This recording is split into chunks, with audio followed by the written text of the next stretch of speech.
दोस्तों, महाराष्ट्र में नगर परिषद और नगर पंचायत के चुनाव होने हैं।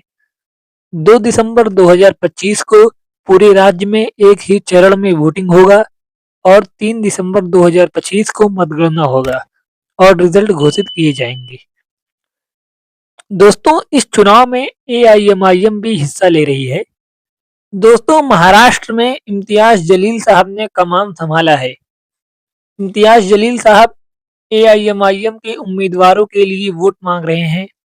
इम्तियाज जलील साहब की सभाओं में भारी भीड़ उमड़ रहा है, जबकि असदुद्दीन ओवैसी साहब चुनाव प्रचार के लिए नहीं आए हैं महाराष्ट्र। फिर भी सभाओं में भारी भीड़ उमड़ रहा है। इसको देखकर ये कहा जा सकता है कि इम्तियाज जलील साहब महाराष्ट्र के बड़े नेता के तौर पर उभर चुके हैं। इम्तियाज जलील साहब एआईएमआईएम के महाराष्ट्र के अध्यक्ष भी हैं। दोस्तों, आइए अब जान लेते हैं इम्तियाज जलील साहब की राजनीतिक करियर के बारे में। 2014 में पत्रकारिता छोड़कर इम्तियाज जलील साहब ने राजनीति में कदम रखा। 2014 महाराष्ट्र विधानसभा चुनाव में पहली बार एआईएमआईएम की ओर से औरंगाबाद सेंट्रल विधानसभा सीट से चुनाव लड़े। उन्होंने इस चुनाव में शिवसेना के प्रत्याशी को लगभग 20,000 वोटों से हराकर जीत हासिल की। ये एआईएमआईएम की महाराष्ट्र में पहली बड़ी सफलता थी, जिसके साथ वारिस पठान ने मुंबई की बाईकुला सीट जीती थी। 2015 में इम्तियाज जलील साहब के नेतृत्व में एआईएमआईएम ने औरंगाबाद म्यूनिसिपल कॉरपोरेशन का चुनाव लड़ा। चुनाव में एआईएमआईएम ने 25 सीटें जीती।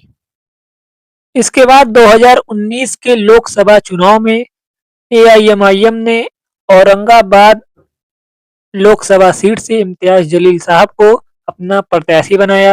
इम्तियाज जलील साहब ने इस चुनाव में भी कमाल किया और इम्तियाज जलील साहब ने शिवसेना के प्रत्याशी को करीब 4-5 हजार वोटों के अंतर से हराकर औरंगाबाद लोकसभा सीट से सांसद बन गए। इसके बाद इनकी राजनीतिक करियर काफी उछाल पे चली गई और एआईएमआईएम के ये महाराष्ट्र के प्रदेश अध्यक्ष इस टाइम है भी, और ये सांसद भी रह चुके हैं, विधायक भी रह चुके हैं। लेकिन वर्तमान में 2024 के लोकसभा चुनाव में जब इन्होंने चुनाव लड़ा तो इनको हार का सामना करना पड़ा, क्योंकि 2024 में यहाँ से एनडीए के कैंडिडेट शिवसेना शिंदे गुट के कैंडिडेट के प्रत्याशी को जीत मिली थी और इम्तियाज जलील साहब दूसरे नंबर पर रहे थे, हार गए थे इम्तियाज जलील साहब।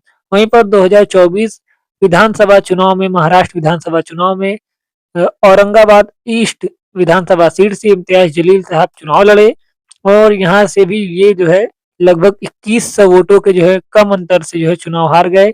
लेकिन इम्तियाज जलील साहब ने बहुत सारे वोट पाए थे और कहीं ना कहीं बहुत बढ़िया टक्कर दी थी इम्तियाज जलील साहब ने।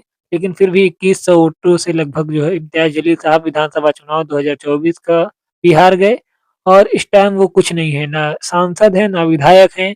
लेकिन फिर भी वो महाराष्ट्र में एआईएमआईएम के प्रदेश अध्यक्ष हैं और बड़े नेता माने जाते हैं और उनको उनकी सभाओं में इतनी भारी भीड़ उमड़ रही है जो इस हफ्ते देखा जा रहा है। ओवैसी साहब नहीं भी हैं, ये इम्तियाज जलील साहब ने कमान संभाला है, फिर भी इतनी भीड़ उमड़ रही है। इसको देखकर कहा जा सकता है कि इम्तियाज जलील साहब एक बड़े ना महाराष्ट्र के एक बड़े नेता के रूप में उभर चुके हैं, क्योंकि ना विधायक है ना सांसद है, फिर भी इतनी भारी ये संख्याओं में लोग इनकी सभाओं में जुट रहे हैं। ये कहीं न कहीं इनको बड़े नेता के रूप में दिखाता है। दोस्तों, वर्तमान समय की बात करें तो फिलहाल एआईएमआईएम का महाराष्ट्र में सिर्फ एक एमएलए हैं, जो कि मालेगांव से मुफ्ती मुफ्ती साहब हैं, मुफ्ती इस्माइल कासमी साहब। वो एआईएमआईएम के इकलौते इस टाइम विधायक हैं। 2014 में एआईएमआईएम के 2 विधायक जीते थे, इम्तियाज जलील साहब और वारिस पठान साहब। जबकि 2020 के 19 के विधानसभा चुनाव में एआईएमआईएम के फिर से 2 विधायक जीते थे। हालाँकि सीटें अलग-अलग थी, लेकिन 2024 के विधानसभा चुनाव में एआईएमआईएम को सिर्फ एक विधानसभा सीट पर जीत मिली, मालेगांव विधानसभा सीट पर। 2019 में भी मालेगांव विधानसभा सीट पर एआईएमआईएम के मुफ्ती इस्माइल कासमी साहब जीते थे और 2024 में भी जीते हैं। और उसके बाद एआईएमआईएम को किसी सीट पर जीत हासिल नहीं हो सकी। हालाँकि एआईएमआईएम के प्रदेश अध्यक्ष इम्तियाज जलील साहब 2100 वोट से हारे थे। वहीं पर औरंगाबाद सेंट्रल विधानसभा सीट से नासिर सिद्दीकी साहब 8000 के लगभग वोटों से हारे थे। वहीं पर मानखुर्द शिवाजी नगर से एआईएमआईएम के प्रत्याशी अतीक अहमद जो है समाजवादी पार्टी के अबू आसिम से हारे थे और 12,000 वोटों से करीब हारे थे। लेकिन वो जो है काफ़ी पहली बार चुनाव लड़े थे और इतने ज़्यादा जो है लगभग 42,000 से जो है ज़्यादा वोट पाए थे।